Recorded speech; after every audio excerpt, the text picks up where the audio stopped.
오늘 말씀의 제목은 구원과 거룩입니다. 제가 좋아하는 작가 중에 미국 사람인데요. 스티븐 킹이라는 사람이 있습니다. 이 사람은 보통은 거의 대부분의 작품들이 이제 공포나 호러 쪽에 가까운 글을 쓰는 사람입니다. 소설을 읽다 보면 막 저도 모르게 막 그 안에 빨려 들어가는 그런 느낌을 받게 되더라고요. 이 사람은 지금도 활동하고 있고요.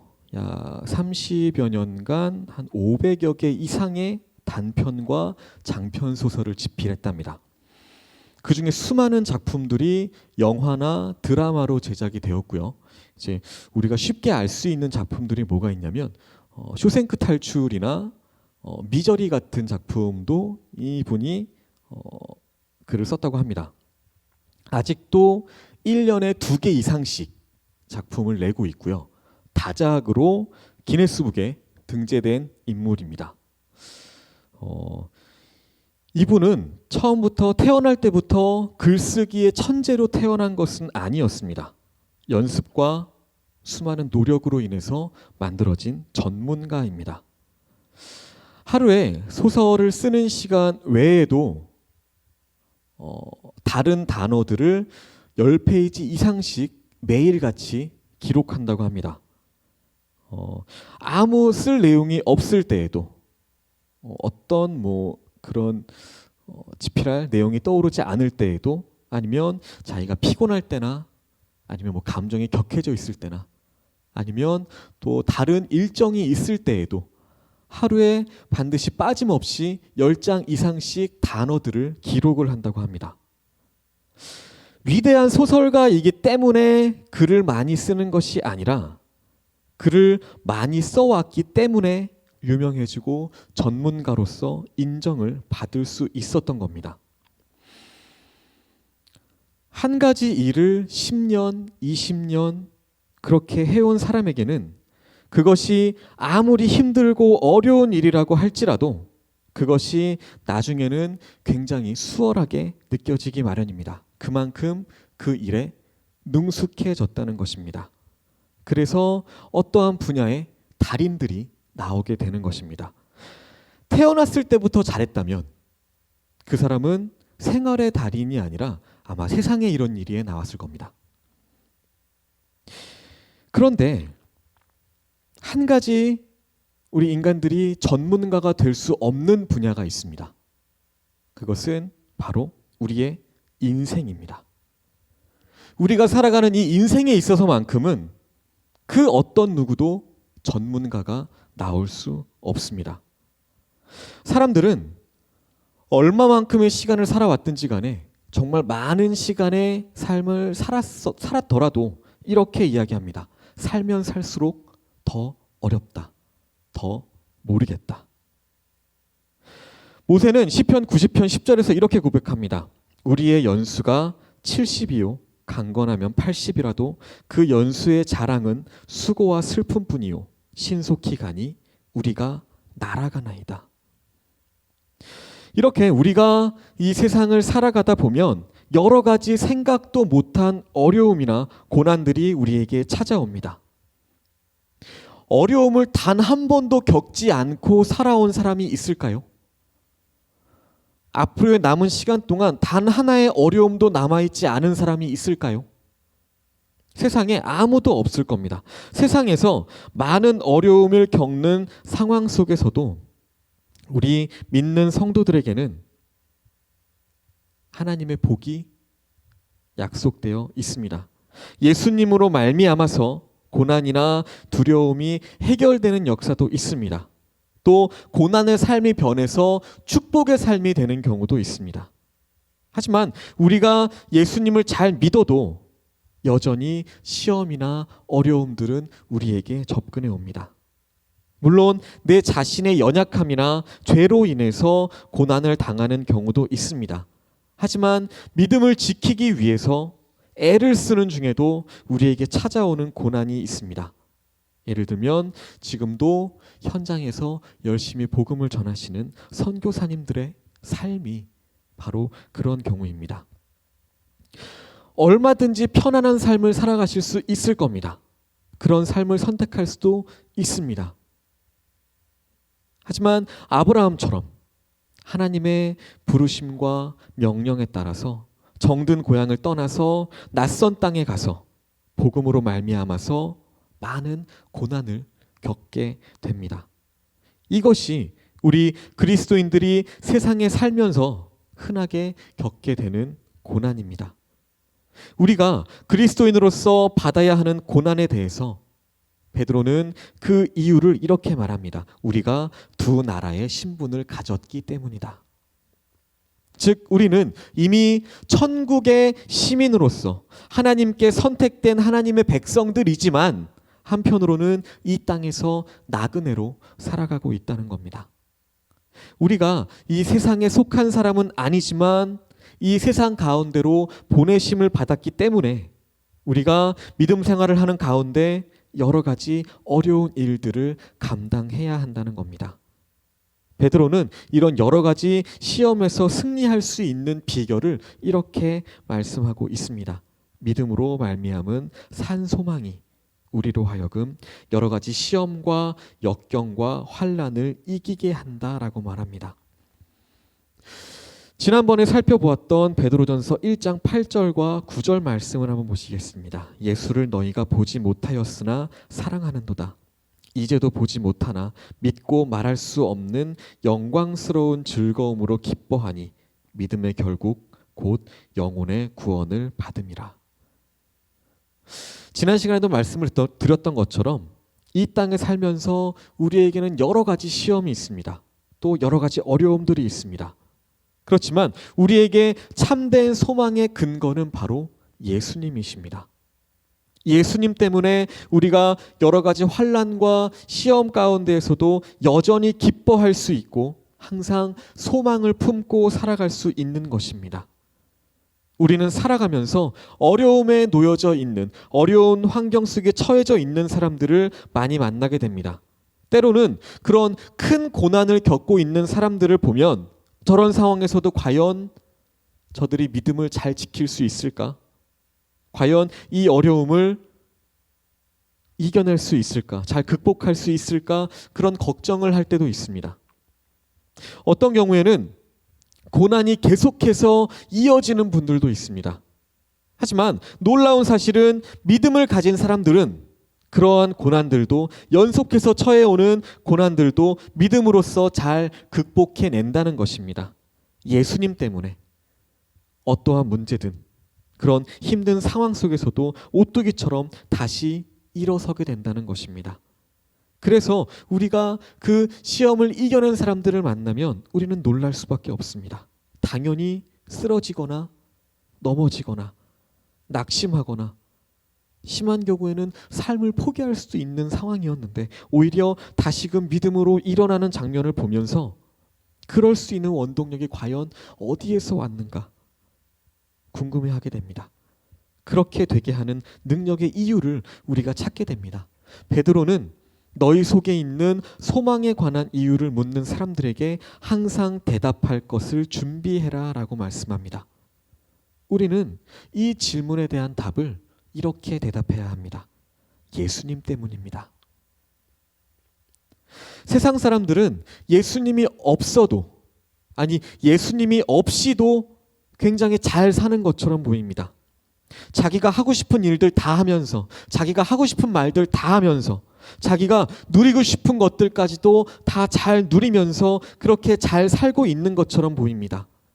하지만 그렇다고 해서 그들이 우리보다 더 나은 삶을 살고 있다고 그렇게 장담할 수 있을까요? 절대로 그렇지 않다는 것입니다. 예수님과 함께 살아가도 이렇게 힘이 든데 예수님이 없이 살아가는 삶이 어떻게 힘들지 않을 수 있을까요? 분명히 힘들고 어려울 것입니다. 예수님이 없이 고난을 이겨낸다라고 하는 것은 어쩌면 불가능한 일일지도 모릅니다. 예수님이 없이 고난을 당하면, 그것도 끊임없이 계속적으로 고난을 당하게 되면 그 사람의 모든 것이 무너질 것입니다. 마음이 강팍해지고 원망과 불평의 말들만 입술을 통해서 고백되어지고 세상을 향해서 손가락질하고 세상을 저주하면서 그렇게 살아가게 될 것입니다.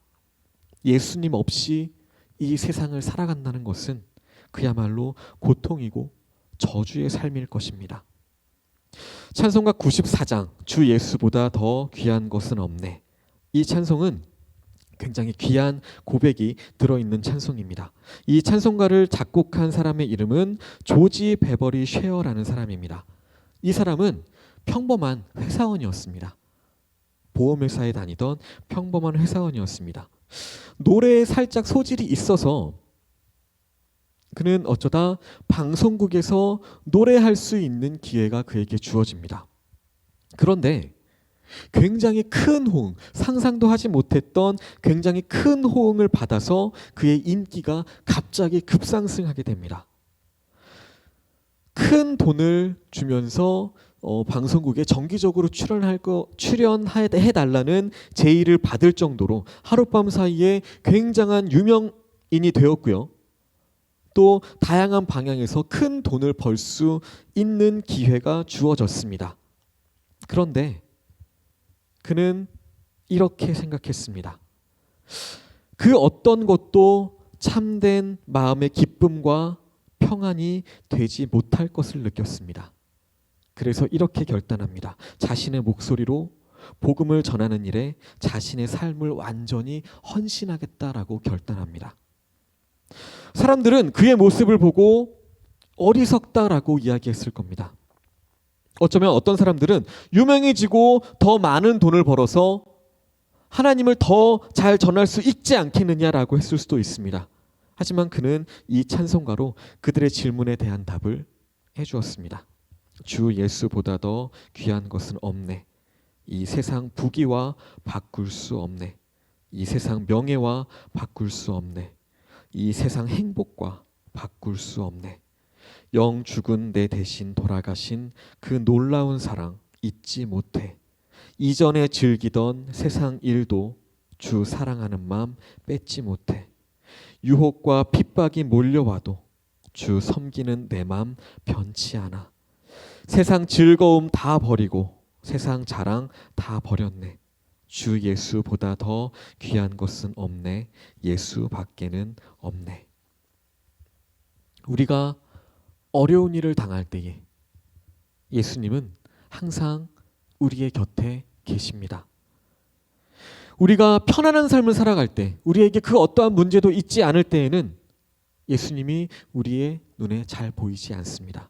더군다나 우리가 그러한 상황일 때는 예수님을 찾지도 않습니다. 그런데 예수님께서 정말로 살아계시고 나와 함께 계신다는 사실을 우리가 언제 확인할 수 있을까요? 바로 우리에게 고난이 닥쳐올 때입니다. 욥처럼 고난이 찾아왔더니 세상 사람들이 다 나를 버리고 떠나갑니다.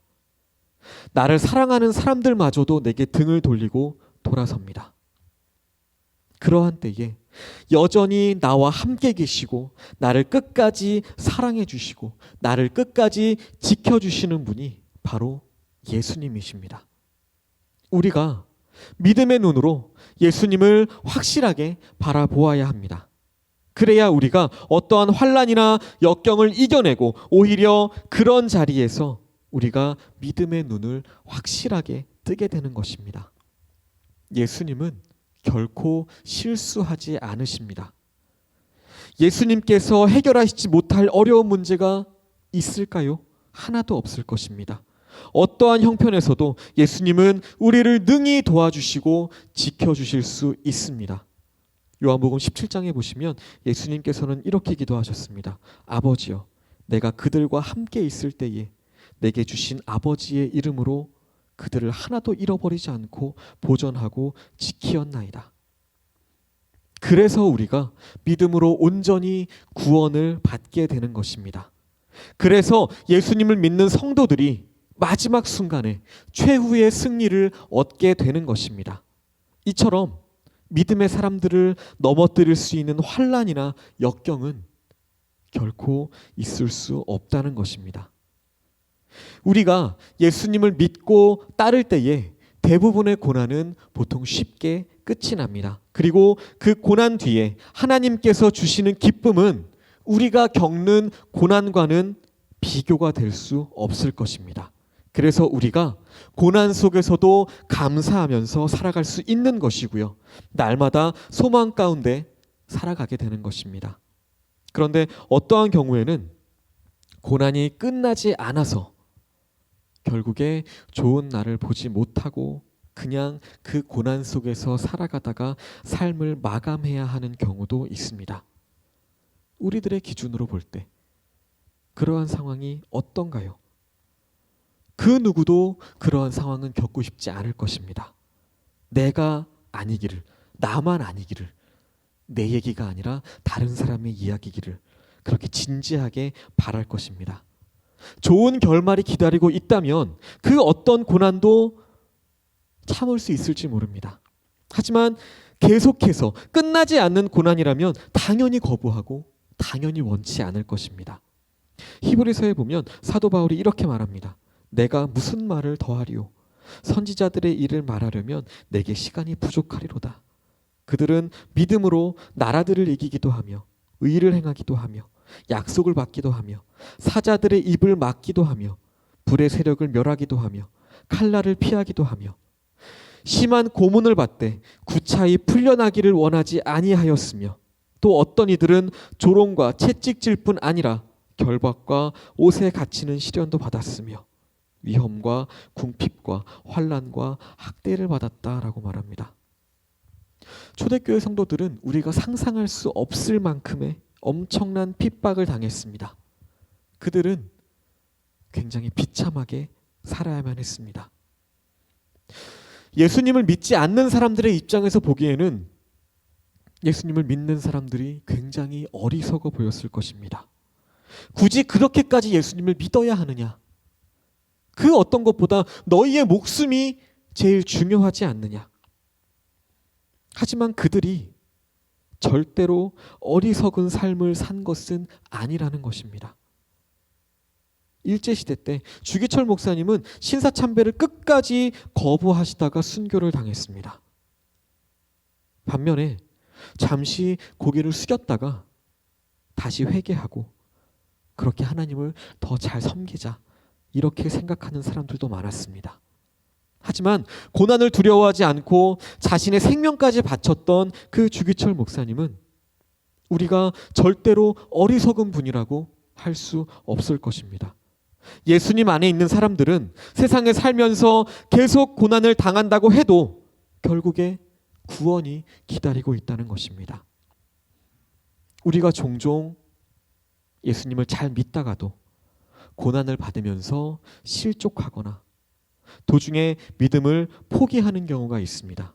그 이유는 대부분 자신이 믿음으로 인해 얻게 된 그 구원이 얼마나 놀라운 것인지, 얼마나 큰 축복인지를 잘 모르기 때문입니다. 우리가 예수님을 믿음으로 인해서 얻게 되는 구원이 얼마나 놀라운 일인지를 오늘 본문 10절과 10절에서 12절에 찾아볼 수 있습니다. 이 구원에 대하여는 너희에게 임할 은혜를 예언하던 선지자들이 연구하고 부지런히 살펴서 자기 속에 계신 그리스도의 영이 그 받으실 고난과 후에 얻으실 영광을 미리 증언하여 누구를 또는 어떠한 때를 지시하시는지 상고하니라. 이 섬긴 바가 자기를 위한 것이 아니요 너희를 위한 것임이 계시로 알게 되었으니 이것은 하늘로부터 보내신 성령을 힘입어 복음을 전하는 자들로 이제 너희에게 알린 것이요 천사들도 살펴보기를 원하는 것이니라. 성경은 말씀을 통해서 구원에 대해서, 우리의 구원에 대해서 말씀하고 있습니다. 특히 구약 성경을 보시면 그 내용이 메시아가 이 땅에 오셔서 우리 모두의 죄를 담당하고 죽으셨다가 부활하심으로 말미암아서 우리가 하나님의 자녀가 되었고 장차 하나님의 그 영광을 반드시 누리게 될 것이다 라는 내용으로 말씀하고 있습니다. 이런 구약의 말씀이 예수님께서 오심으로 인해서 그대로 다 이루어졌습니다. 구약에 나오는 선지자와 믿음의 사람들이 그토록 바라던 때, 그때가 바로 지금입니다. 창세기부터 말라기까지 모든 성도들이 그토록 원했던 그 구원을 지금 우리가 누리고 있는 것입니다. 우리가 예수님을 믿기까지 이렇게 많은 사람들의 순교를 통해서 우리에게까지 복음이 전해지게 된 것입니다. 어떤 사람들은 자신의 믿음에 대해서 특별히 별로 말할 것이 없다라고 말합니다. 그냥 어쩌다 보니까 교회에 나오게 되었고, 어쩌다 보니까 내가 예수님을 믿게 되었고, 어쩌다 보니까 이렇게 직분까지 맡게 되었다라고 말하는 사람들이 있습니다. 그래서 어쩌다 보니 받은 구원을 너무 소홀하게 여기게 되는 것입니다. 하지만 우리가 받은 구원은 천사들도 보고 싶어 할 정도로 놀라운 것입니다. 이렇게 타락하고 패역한 백성들을 하나님께서 어떻게 구원하실지를 천사들도 지켜보기를 원했다는 겁니다. 바로 그때의 구원이 오늘 저와 여러분들에게 임하게 된 것입니다. 오늘 놀라운 구원의 비밀을 우리가 제대로 알게 되면 우리는 다시 옛날의 생활로, 예수님을 알기 이전의 생활로 다시 돌아갈 수 없을 것입니다. 옛날과는 똑같이 살아갈 수 없을 것입니다. 예수님을 열심히 믿고 따르고 사랑했습니다. 하지만 이런 구원의 놀라운 비밀을 제대로 알지 못했더니 제자들도 결국 넘어지고 말았습니다. 제자들에게 어려움이 찾아오니까 예수님을 부인했습니다. 그리고 뿔뿔이 흩어지며 도망쳤습니다. 하지만 그들이 성령을 받은 후에 이런 구원의 놀라운 비밀을 알게 되니까 그들은 완전히 변했습니다. 완전히 달라졌습니다. 그들이 생명을 걸고 자기의 목숨을 걸고 복음을 전하기 시작했습니다. 죽음이 찾아와도 결코 도망가지 않았습니다. 그들이 그렇게 할 수 있었던 원동력은 자신이 받은 구원이 얼마나 크고 놀라운 것인지 알았기 때문입니다. 구원의 비밀과 감격을 아는 사람들은 옛날의 삶으로 돌아가지 않고 이전과는 전혀 다른 삶을 살게 됩니다. 그들의 삶이 어떻게 변했는가를 한번 보시기 바랍니다. 13절부터 16절까지 말씀입니다. 그러므로 너희 마음에 허리를 동이고 근신하여 예수 그리스도께서 나타나실 때에 너희에게 가져다 주실 은혜를 온전히 바랄지어다. 너희가 순종하는 자식처럼 전에 알지 못할 때에 따르던 너희 사욕을 본받지 말고 오직 너희를 부르신 거룩한 이처럼 너희도 모든 행실에 거룩한 자가 되라. 기록되었을 때 내가 거룩하니 너희도 거룩할지어다 하셨느니라. 옛날과는 전혀 다른 삶을 살아가게 됩니다. 세상 사람들과 완전히 구별된 삶을 살아갈 수밖에 없습니다. 그것이 무엇인가요? 바로 거룩한 삶을 살아가게 된다는 것입니다. 너희도 모든 행실에 거룩한 자가 되라. 내가 거룩하니 너희도 거룩할지어다. 우리가 경건하고 진실되고 정직한 삶을 살아가야 하는 이유는 구원을 받기 위해서 또 상급을 받기 위해서가 아닙니다. 하나님이 우리를 위해서 준비하신 영광과 축복은 이미 예수님을 통해서 우리에게 다 주어졌습니다. 그것은 내가 힘쓰고 내가 노력해서 받은 것이 아닙니다.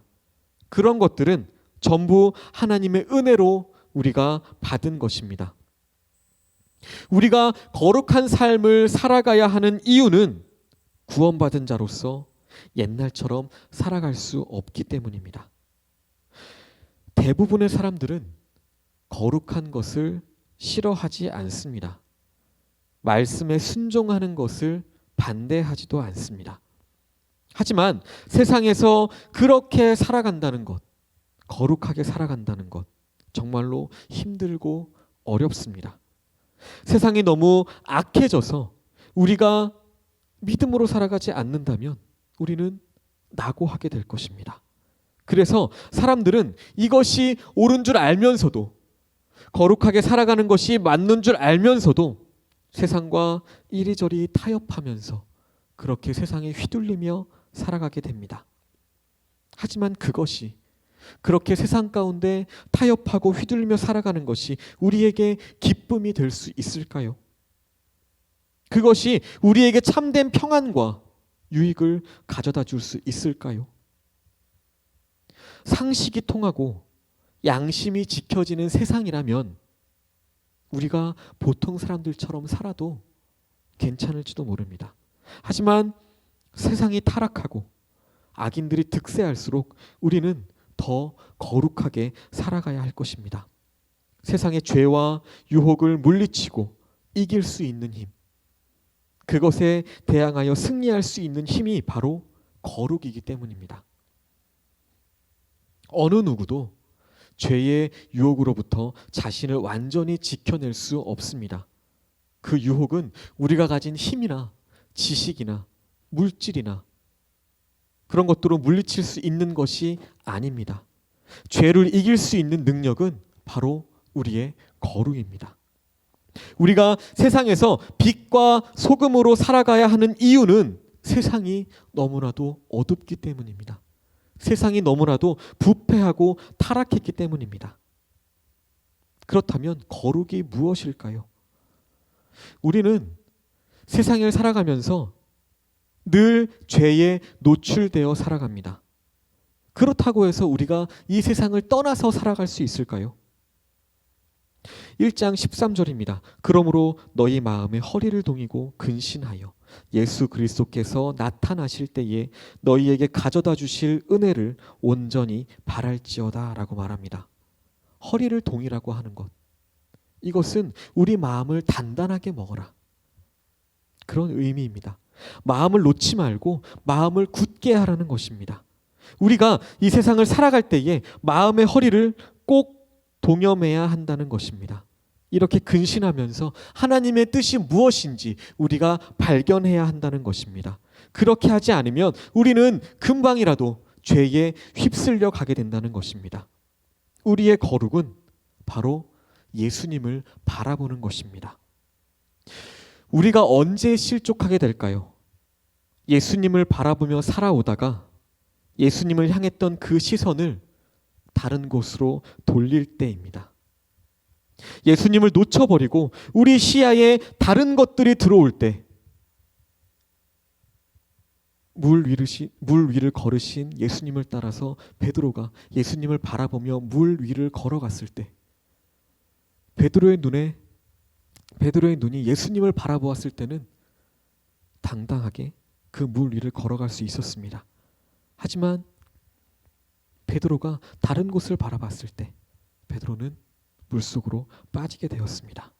우리 시야에 다른 것들이 들어올 때, 즉 세상적인 그 물질, 명예, 권력 같은 것들이 우리에게 들어올 때에 우리는 여지없이 넘어지게 된다는 것입니다.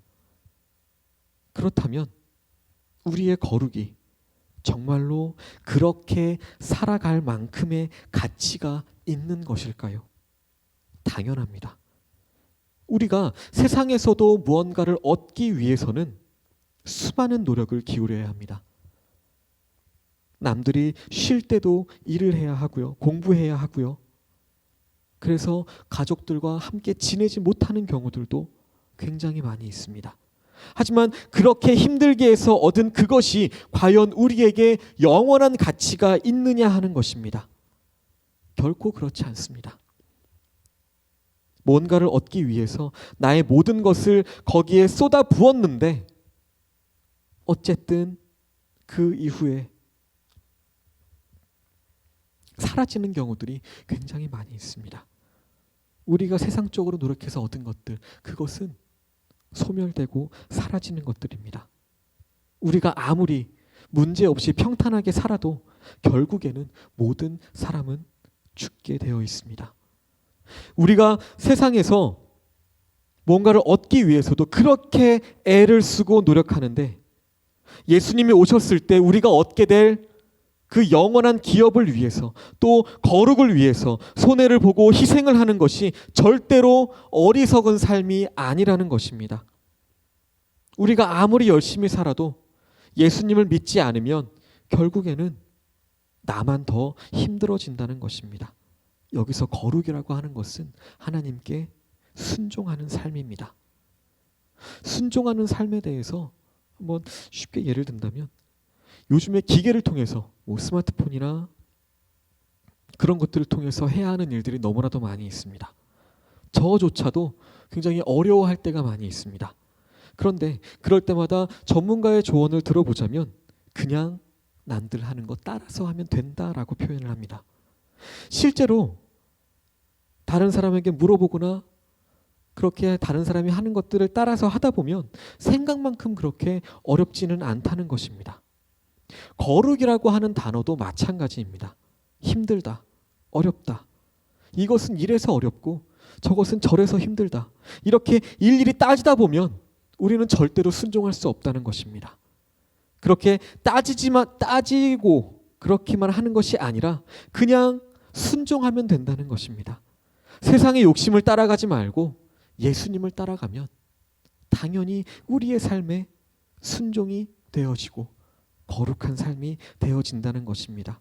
물론 우리가 예수님을 따라가고 싶어도 그것이 잘 안 되는 경우도 많습니다.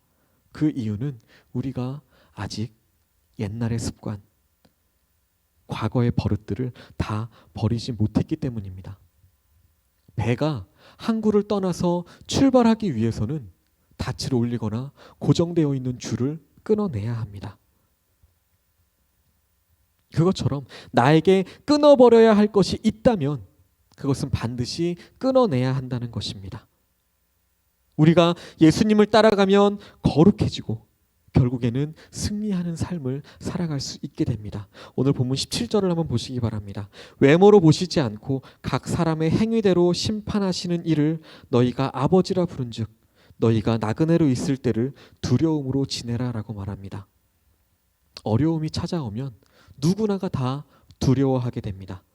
어려움이 찾아오면 그동안 내가 노력해서 쌓아놓았던 그 모든 것들을 다 잃게 될까봐 두려움이 찾아옵니다.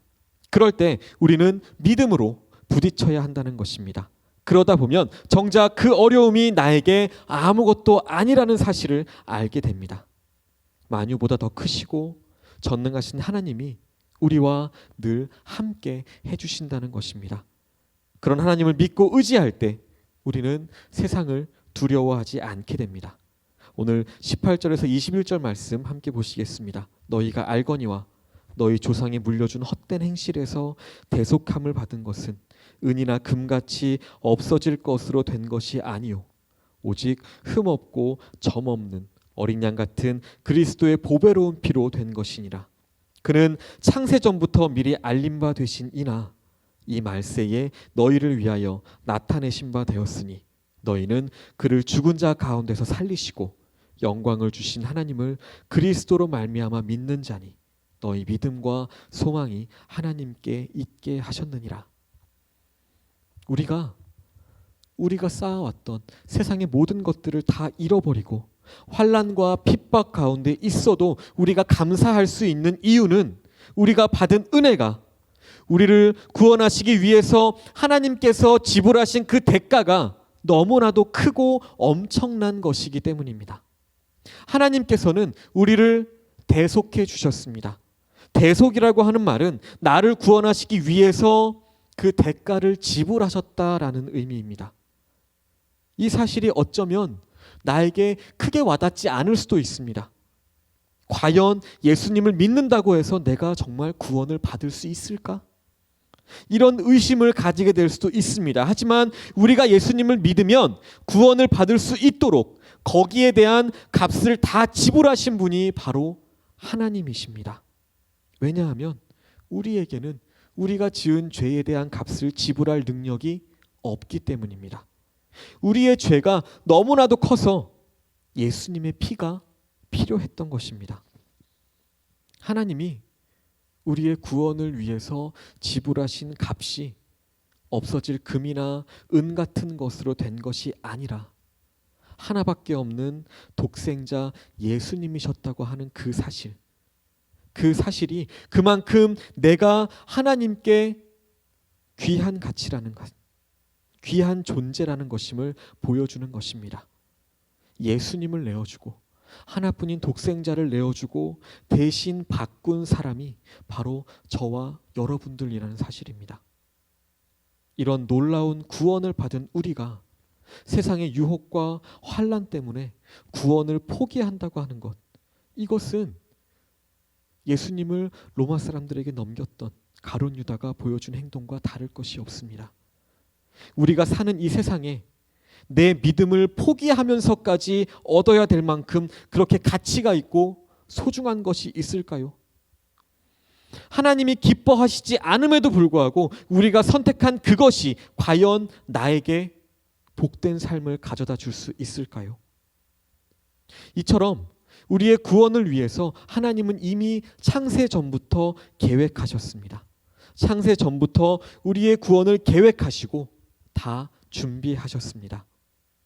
하나님의 이런 은혜와 사랑을 아는 사람이, 이런 구원의 감격을 깨달은 사람이 하나님 앞에서 하나님만 두려워하고 하나님만 바라보고 모든 것에 감사하면서 순종하면서 나의 믿음을 굳게 지킬 수가 있는 것입니다.